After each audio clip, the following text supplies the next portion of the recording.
Good evening, everyone. Today we are going to study Act 2, Scene 1 and Scene 2. Now, in Scene 1, the scene opens at Belmont, one of the rooms of Portia's palatial house. That room where the casket ceremony is going to be solemnized. Now, if you have not forgotten, in Act 1, Scene 2, we have been told about half a dozen Portia's suitors. Portia describes about them, and after her description, we have come to know that Portia dislikes all of them. In her description, she clearly ridicules everyone. Now, in the fag end of the scene, that is Act 1, Scene 2, we are relieved to hear from Nerissa that all the 6 suitors have decided to go back to their home. They refuse to follow the conditions. In this scene, we'll see the first suitor who agrees to follow the 3 conditions. I'm repeating once again those 3 conditions. Condition number 1, the suitor who has to undergo with the selection process. The suitor who wants to undergo this casket ceremony has to follow the 3 conditions. Condition number 1 is he cannot propose any girl in the future if he fails. Second, he cannot breathe anyone the secret which casket he has selected. And the third one, he has to leave that place after he fails to select the right casket. He has to leave that place immediately without any argument.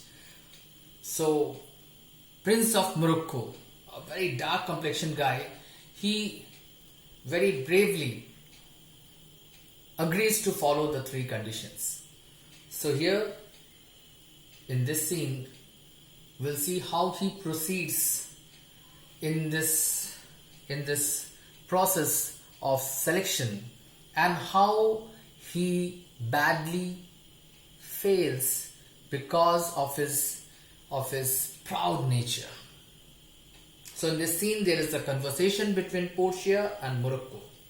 He first dares to test his luck amongst all other 6 suitors and tells Portia that he is ready to follow the conditions made by Portia's father before his death. He even promises her that he will not tell anyone which casket he has selected, and he will not offer any girl to marry. He will not confess before any girl, not propose any girl and tell her to marry him if he fails.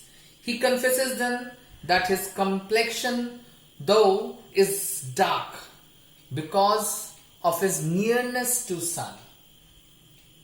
As he lives in the equatorial region, that place where the sun vertically shines all the year round, for that reason he develops that dark skin. He's definitely braver, more honest and genuine than those who live in the polar region or those young and white complexioned gentlemen who live in Europe. After a cut in his body, one can find that his blood is redder than those fair complexioned men. That means he is more genuine. He claims that he is more genuine than the other fair complexioned men. Portia politely tells him that her marriage is not her choice, as she is bound by her father's will. and she is following his will blindly. She'll marry any suitor who selects the right casket, and the casket that contains her picture, her portrait, that will decide the right one. Morocco gets carried away and selects the wrong casket, and finally leaves Belmont crestfallen. Now the next scene, Act 2, Scene 2. It opens in Venice, a street outside Shylock's house.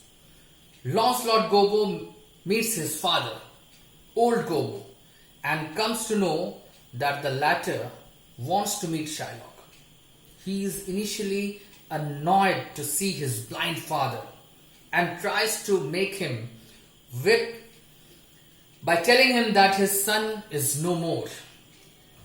In one way, he has killed his old identity and set to establish a new one. Remember, he has already decided to serve Bassanio and leave Shylock's job. He tells his father that he should give his gift to Bassanio as he is very noble and caring. They meet Bassanio and the latter keep him in his service and orders his men to give him a more ironed uniform. That uniform which has more ornamental stripes, which shows that Bassanio is keeping Lancelot above all other working personnel. Cristiano comes to this spot to request Bassanio to take him to Belmont, as he also loves to go on a voyage. Bassanio initially refuses to take him and tells that due to his rude and talkative nature, he dares not to take him anywhere. Especially in this case, he will be misunderstood by the people of Belmont because of his rude nature. Bassanio is requested and promised that if he being offered a chance, Cristiano will keep a Bible and talk like a gentleman and restrain his tongue. Bassanio in the fag end of this scene agrees that okay, if you behave nicely, you may follow with me to Belmont. The remaining part, that means Act 2, Scene 3 and Scene 4, will do it in our next video. So till then, stay home and stay safe.